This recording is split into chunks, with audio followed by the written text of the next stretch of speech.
everyone, welcome to our channel TK Infopedia. So today in this video we are going to watch about the longest tunnel in the world, which is Atal Tunnel.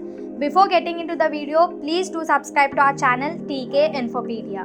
Today in this video we are going to watch all about the Atal Tunnel, which is the longest tunnel in the world, its construction, its history, and also many safety measures that the government has taken during the construction of this tunnel. So now let's get started. Atal Tunnel, which is also known as Rohtang Tunnel, is a highway tunnel built under the Rohtang Pass in the eastern Pir Panjal range of the Himalayas on the Leh-Manali highway in Himachal Pradesh, India. At a length of 9.02 kilometers, it is the longest tunnel above 10,000 feet in the world and is named after former Prime Minister of India Atal Bihari Vajpayee. Now we will see the main reason for the construction of this tunnel. So this tunnel reduces the travel time and overall distance between Manali and Kelong on the way to Leh. The route which previously went through Grampu was 116 kilometers long and took 5 to 6 hours in good conditions. The traveler now reaches the south portal of the tunnel from Manali, a distance of 24.4 kilometers in about 50 minutes, goes through the 9.02 kilometers long tunnel in about 15 minutes and reaches Kelong, which is 37 kilometers away, in about 60 minutes. The new route via the tunnel brings down the total distance travelled to 71 kilometers, which can be covered in about 2 hours and 5 minutes, a reduction of around 3 to 4 hours when compared to the earlier route.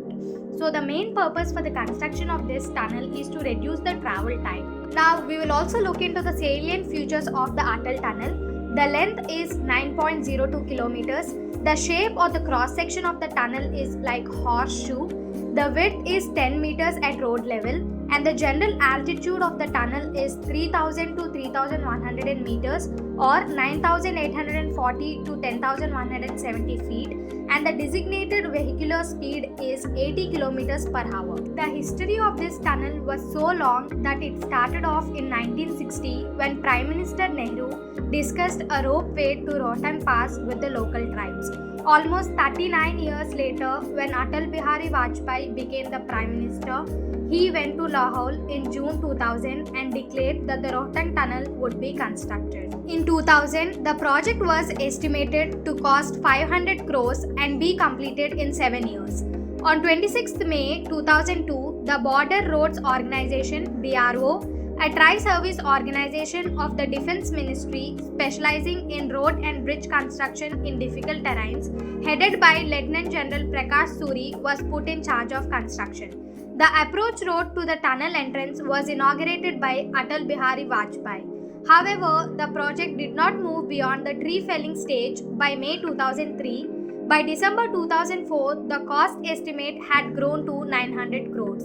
In May 2007, the government of Dr. Manmohan Singh awarded the contract to SMEC, Snowy Mountains Engineering Corporation International Private Limited, an Australian company, and the completion date was revised to 2014. However, there was no progress for the next 3 years until May 2010. Prime Minister Narendra Modi renamed the tunnel as the Atal Tunnel in honor of Shri Atal Bihari Vajpayee on 25th December 2019. The Atal Tunnel has been planned to ensure an all-seasons, all-weather road route to strategically important areas of Ladakh and the remote Lahore-Spiti Valley. However, the tunnel will provide this connectivity only up to Darcha, north of Kelong in the Lahore region of Himachal Pradesh.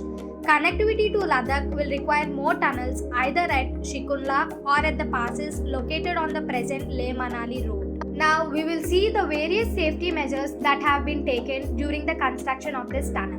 The tunnel was built using the new Austrian tunneling method and has been equipped with a semi-transverse ventilation system. Fires inside the tunnel will be controlled within an area of 200 meters and fire hydrants are provided at specific locations throughout the tunnel. CCTV cameras are placed at regular intervals in the tunnel, which are connected to 2 monitoring rooms on both ends of the tunnel for vehicular management and pollution monitoring. Pollution sensors continuously monitor the air quality in the tunnel And if the air quality in the tunnel is below the desired level, fresh air is injected into the tunnel via 2 heavy duty fans on each side of the tunnel. This is all about the Atal tunnel. Hope this information is useful to all of you. Please like and share the video and also subscribe to our channel TK Infopedia. Thank you for watching.